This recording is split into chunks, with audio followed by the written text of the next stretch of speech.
Now we are on to the section on communication skills, which are a very big part of treatment and counseling.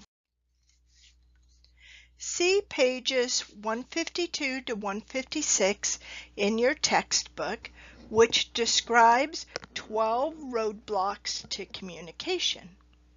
Ordering, directing, and commanding might be an important skill in an emergency, but in counseling, this makes the client feel as if they don't have a choice when their counselor is ordering them around and telling the client what to do. It assumes that the counselor knows best and doesn't involve the client's view of the problem or involve the client at all in the problem solving. Be sure to read over all 12 of the roadblocks in communication. If you were to watch a comedy, kind of a parody of a counseling session, you would hear the counselor alternating between two different phrases. So, how does that make you feel? And, I understand. Overuse of these phrases can really turn off your client, and the client will doubt your sincerity. At this point, avoid using those two phrases. I would consider use of those phrases as lazy counseling. You can do better. When you communicate with your family and friends on an everyday basis, there's a familiarity, a humor, sometimes a sarcasm that can develop. When communicating with your clients, you will need to respond in a professional manner. In your video submissions, I want to see the professional communication throughout your demonstration. Use complete sentences, good grammar, and interest and emotion in your voice. You are in charge of creating the first impression for your client, and you are responsible for the flow of communication during the session. One session at a time. Your goal is always to have the client come back for the next session. This doesn't mean that the session is always pleasant and that the counselor should not provide any honest feedback. Quite the opposite. Think that you are being paid for your professional services to do something above and beyond what the client could get from their friends. You need to get to know your client and to obtain information, but this is done in a professional manner. When you go into your session, be sure to do your preparation prior to the session. Know what paperwork is required. Do a run-through of the questions. Be sure to think through how you are going to record the information. Boot up your computer and be ready for your session. Have a pen ready and available if you are writing down information. Nothing worse than leaving your client alone in an interview room because you have to go get a pen or go get a form that you forgot. On to Chapter 8, Listening. Listening is healing. This counseling and communication skill alone is very, very valuable. Active listening to the client results in a response that is needed. This is known as active listening. Restating is the lowest level of response, and reframing is the next lowest level of response. Restating is like a tape recording. Simple restatement of the client's words. Here's an example of restating.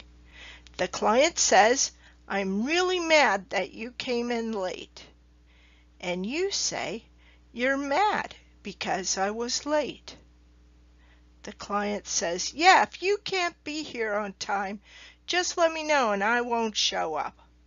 Worker: "So you want me to let you know beforehand if I'm going to be late."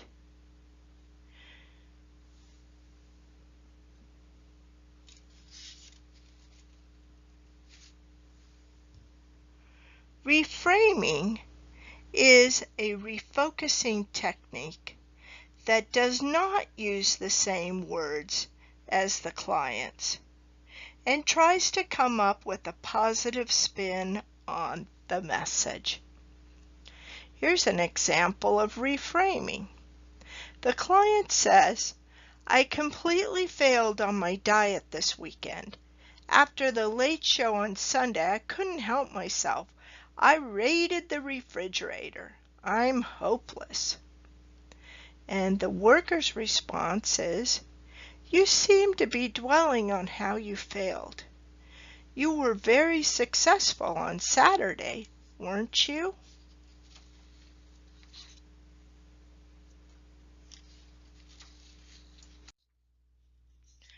Reflective listening is a higher level of response, above the two that we just went through, restating and reframing.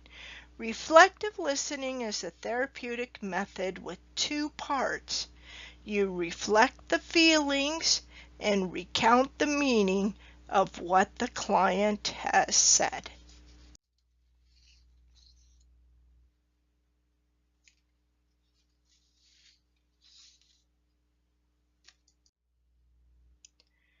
Respond to your client with the feeling that you were hearing. Only name one feeling at a time to slow down the processing of feelings and to not confuse the client. Use a single statement. Attempt to match the intensity of the feelings with what you are hearing. You do not use the same word that the client says. The second part of reflective listening is to recount the content of the client's statement. Again, do not use the same words as the client. Expand on what you have heard. The client will let you know if you miss the correct feeling or if you mess up the content. Of course, you're trying to be as accurate as you can in order to aid communication, and nothing builds trust faster than accurate reflection. "My counselor really understands me," lets you know that you have conducted the reflective listening accurately.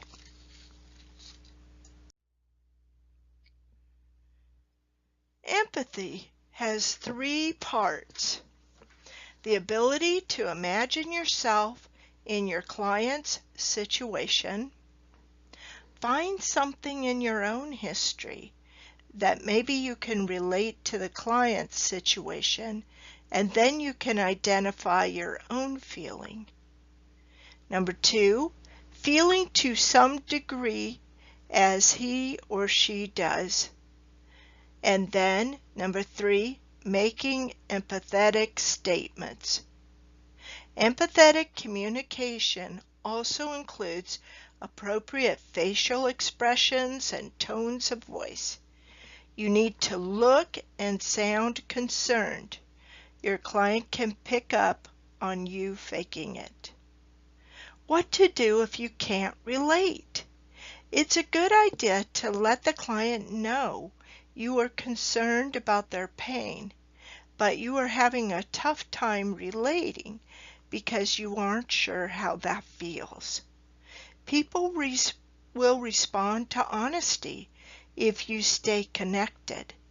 Continue to ask about their feelings to keep the listening continuing.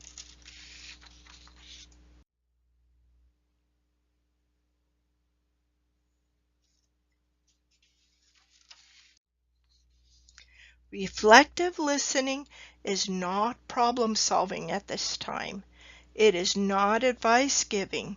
It is just listening and verifying the accuracy of the information you were given. If you listen reflectively long enough, the solutions will eventually come. Here are some other useful communication skills. Focusing, either directly or indirectly, helps the client to get back to the question or topic at hand. So focusing is a communication skill that the counselor uses to bring the client back on point. So they went off and they told you a big long story. Your skill of focusing is to bring them back to focus on a particular point. Furthering is a communication skill that is the opposite of focusing. In furthering, you are helping the client to expand the information when they initially give too little information. It usually consists of open-ended questions to further along the conversation or information sharing. Summarizing. Summarizing is used at the end of a particular topic, or at the end of a session, or at the end of the counseling relationship. Summarizing is very helpful and can include what has been covered in this session, what action steps should be taken next, and by whom before the next session, and where the next steps are going. Summarizing is a very important skill because people often need help to see their accomplishments and to understand what has been said or done to date. I find that most beginning counselors underutilize summarizing. Summarizing can be used when you get stuck. For example, you're not sure what to say next. Well, rather than try and figure out where to go next because you feel stuck, go ahead and summarize where you've been. The client will respond to your summarization, and that may get you unstuck and take you into a new direction. There are two minor problems that can occur when communicating with others. Sometimes you might assess your client's feelings inaccurately. Or number two, your mind wanders on occasion, but then you come back to focus on what the client is saying. Again, both of these are minor problems, and you can bring it back on track within a matter of seconds. There are three major problems, though, in communicating and listening. And if you find yourself doing any of these problems, then you are going to be a person that needs to really work on communication skills, especially in a counseling relationship. Number one, you cannot wait to pass judgment. So if you're listening and waiting and going to jump on something that the client has said, that becomes a problem. If you totally ignore the client's feeling and are not able to reflect back those feelings, that's a problem because you do not notice and when the client is expressing their emotions. Or number three, You're not spending enough time in listening, and you can't wait to offer a solution. The worker rushes to the solution without truly understanding the underlying feelings that the client expresses. Now, once you have listened, now it's on to asking questions. It is a common occurrence that new counselors may not have strong reflective listening skills. And when this occurs, the new counselor tends to rely on questions to fill in the silence of the session. When we use questions to fill in the silence, the client begins to feel interrogated and may become defensive.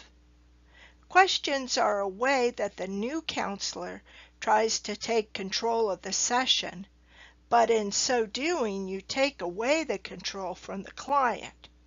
Remember, the session is always about the client and what they wish to cover. However, if you have a reluctant or mandated client, the new counselor feels responsible to fill the session with questions, which only increases the defensiveness of the already reluctant client. If you feel that this has happened to you in your session, back up. Go back to your open-ended question, to which then you can respond using reflective listening. This gets the session back on track. Closed questions. Closed questions are good for gathering basic information. Closed questions require a single answer of yes or no, or requires information to be given. Closed questions are appropriate when you need to fill out information on a form, but even then, try to expand upon the closed questions by following it up with an open-ended question. In the example on the slide, you might try to mix up the closed questions. Because let's say you have to know the age of the daughter for your forms. And so you ask, how old is your daughter? And your client responds, she will be 15. Then go ahead and follow it up with asking, tell me one or two things you enjoy about your daughter.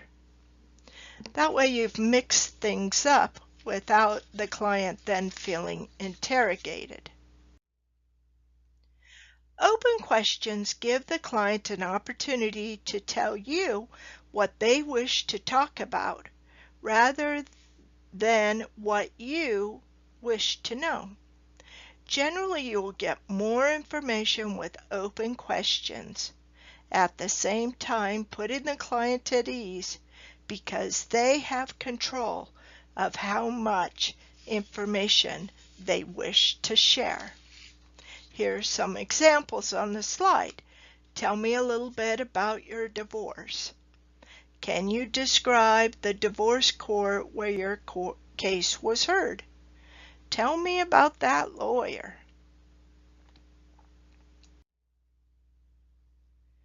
Avoid using the words when, why, where, or what.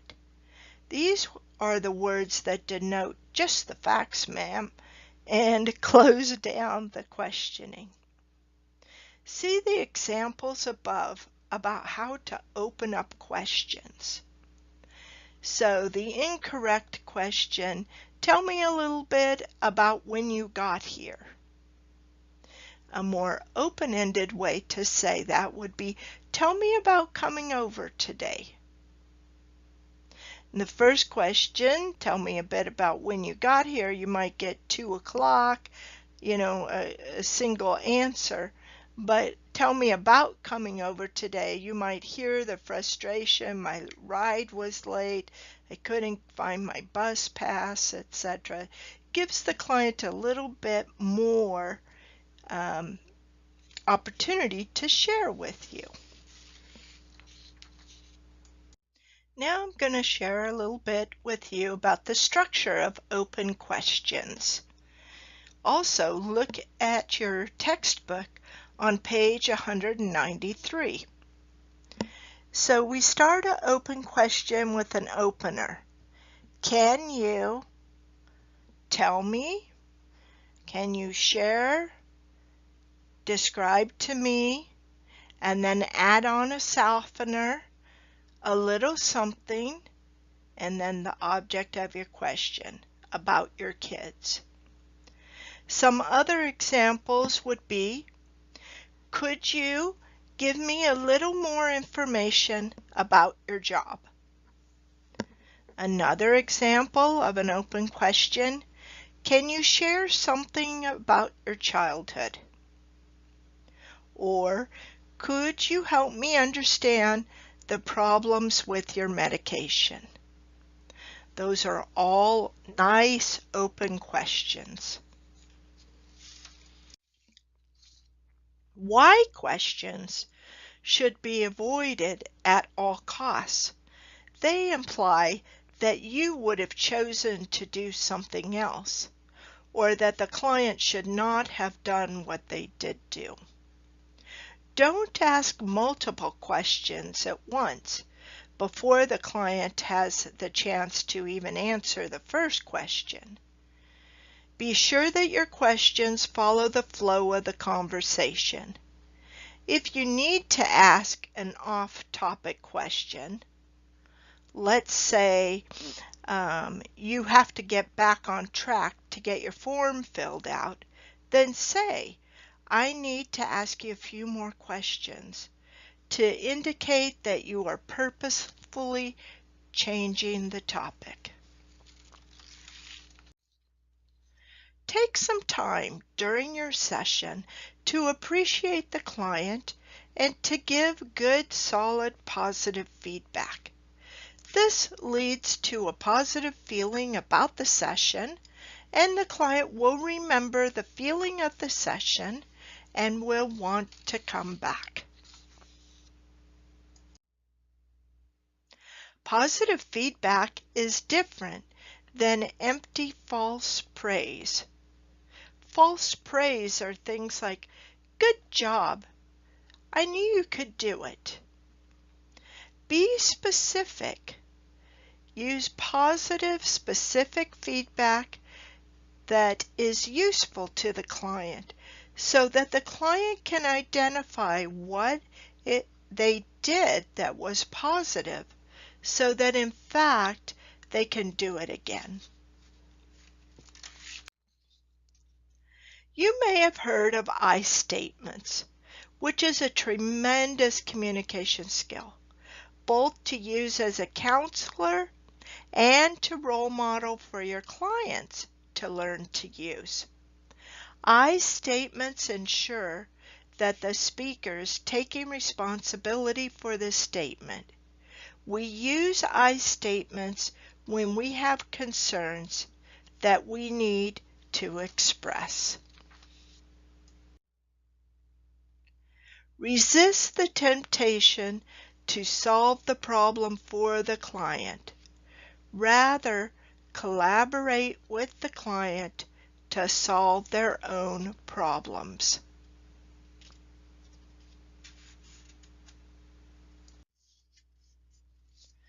In order to collaborate, start with an I message. This will enlist the client to collaboratively work with you to solve the problems.